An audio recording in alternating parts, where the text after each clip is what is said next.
Bieber found bullied girl hiding under stage. His next move left 80,000 fans in tears.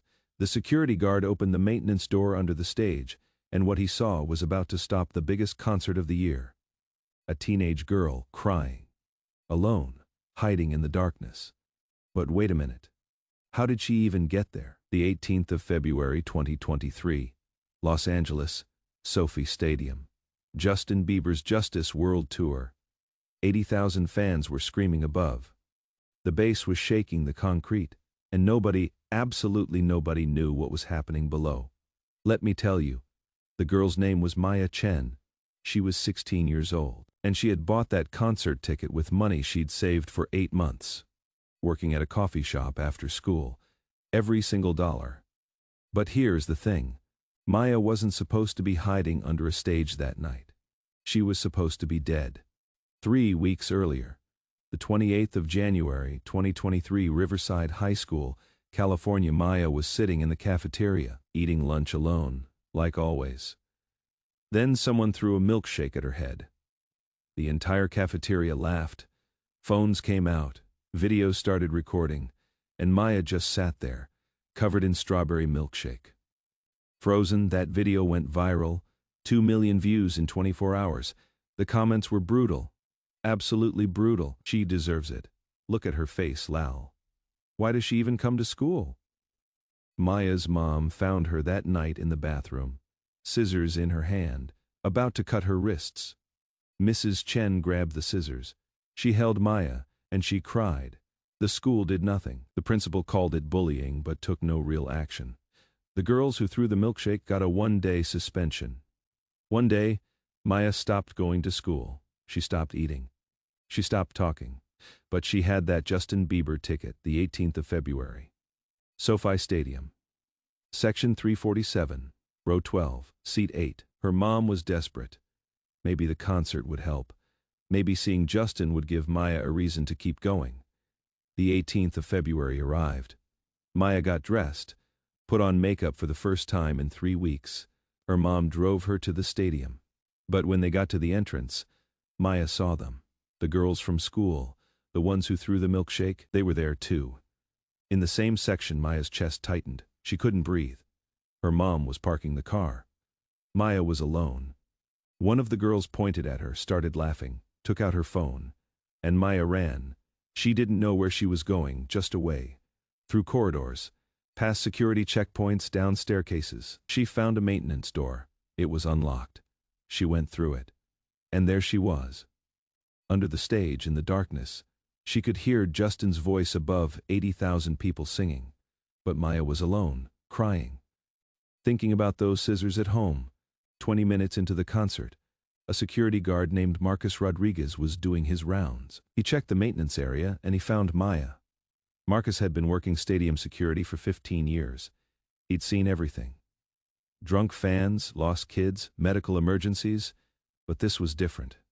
This girl wasn't drunk or lost. She was broken. Marcus radioed his supervisor. The supervisor radioed the stage manager. The stage manager had a decision to make.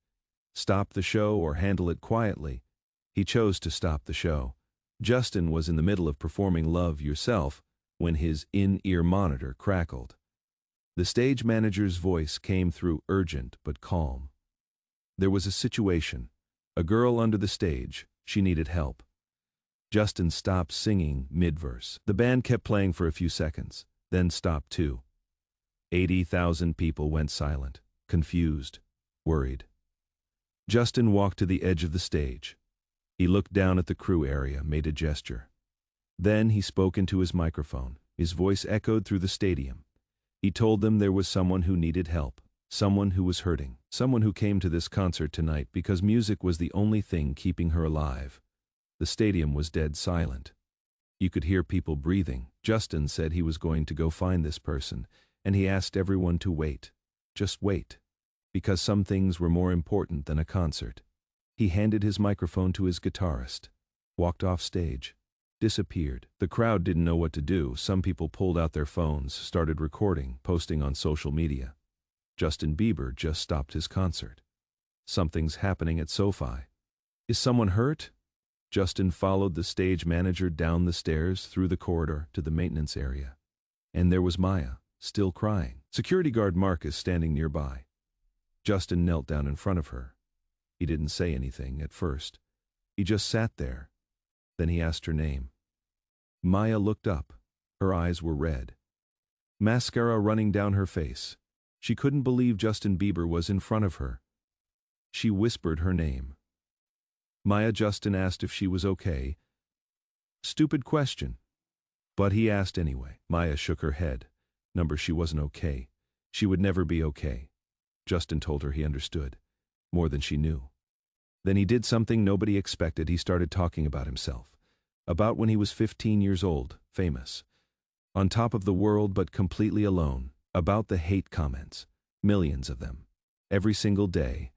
About the time he locked himself in a hotel bathroom in Germany. 2013. Thinking about ending it all because the pressure was too much, the hate was too much, everything was too much.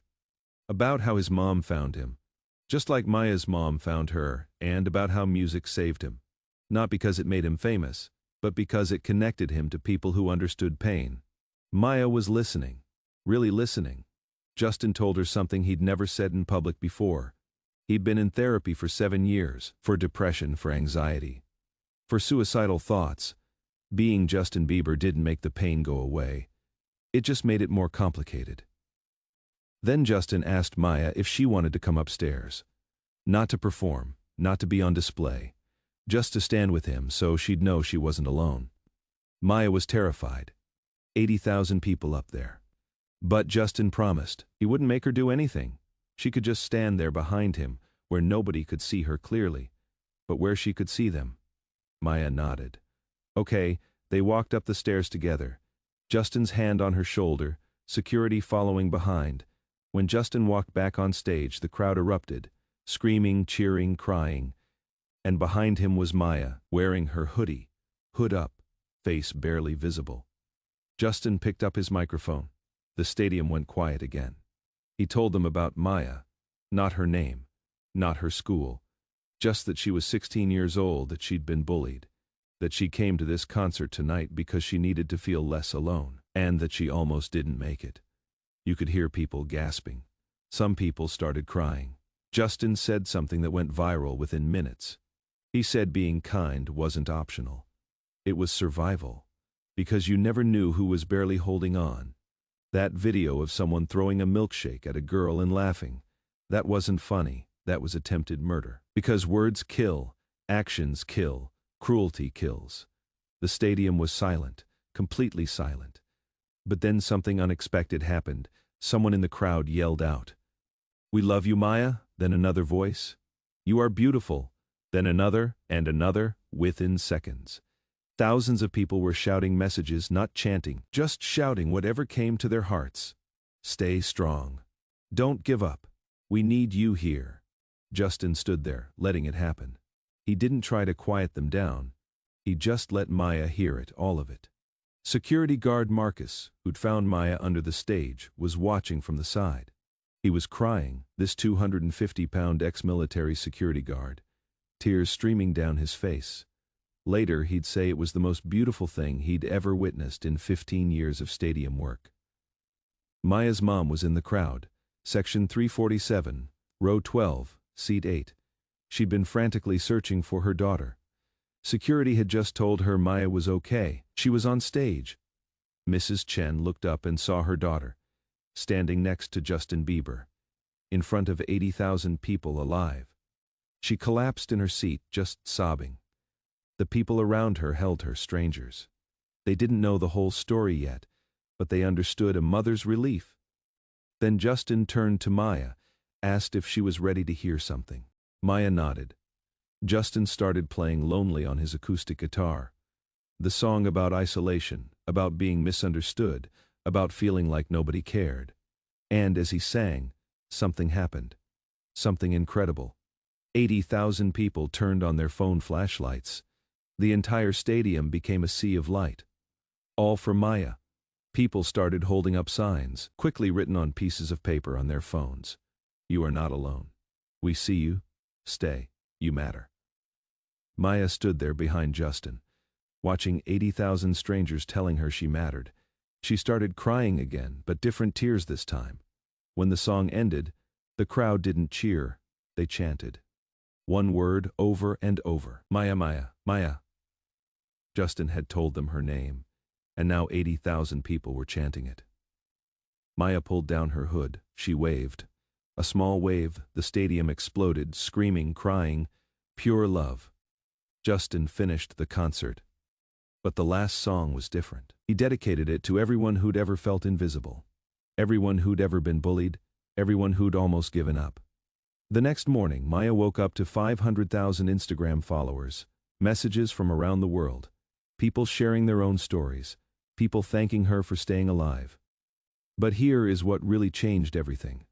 The girls who threw the milkshake, they were at that concert. They saw everything. One of them posted a video crying, apologizing, saying she didn't know, she didn't understand, she was sorry. The video went viral, 10 million views, but the comments weren't supportive. They were brutal. People found out who she was, which school called for her to be expelled, harassed her online, sent death threats. The girl's name was Ashley, and 3 days after posting that apology video, she stopped going to school too. The cycle was repeating. Her parents called Maya's mom desperate, not knowing what else to do.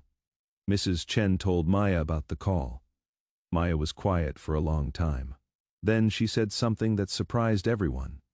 I need to talk to her. They met at a coffee shop, the same one where Maya used to work.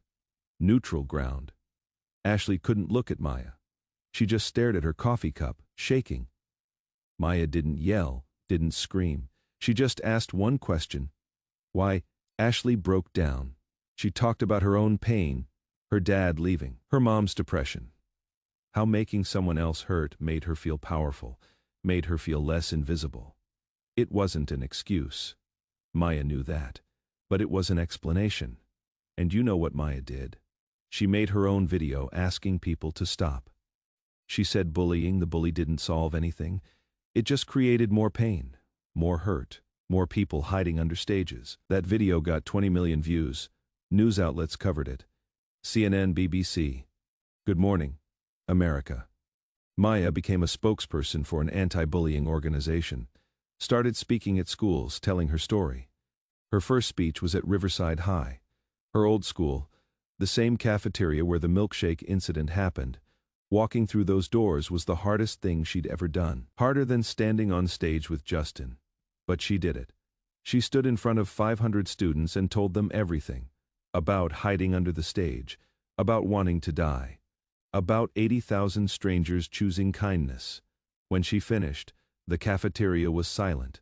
Then one student stood up, then another, then everyone. Standing ovation for the girl they'd watched get humiliated. And he started a foundation, the Under the Stage Foundation. For kids in crisis, 24/7's hotline. Free therapy, emergency support. He donated $5 million to start it. Other celebrities joined, Selena Gomez, Ariana Grande, Shawn Mendes, within 6 months. The foundation had helped 10,000 teenagers, kids who were one bad day away from making a permanent decision. Today, Maya is 17 years old. She goes to a different school. She is in therapy. She is healing. And she speaks to Justin every month. Video calls, just checking in, making sure she is okay. On her 17th birthday, Justin sent her a guitar, with a note. The note said music saved him and Maya saved herself, but they'd keep saving each other, because that is what people do. When they understand pain, Maya learned to play that guitar, started writing songs, posted them online. Her first song was called Under the Stage, about the night she almost gave up, about 80,000 strangers who told her to stay, about a singer who stopped his show because one life mattered more than entertainment.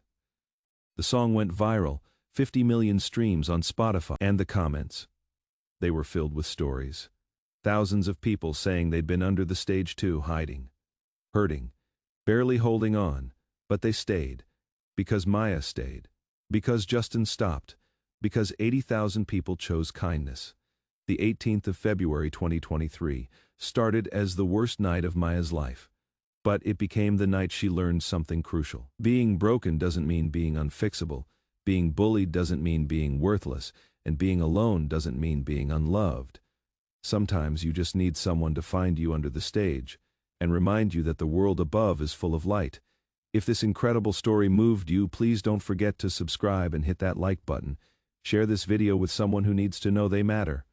Have you ever felt invisible? Tell us in the comments. And don't forget to turn on notifications, because more amazing true stories are coming.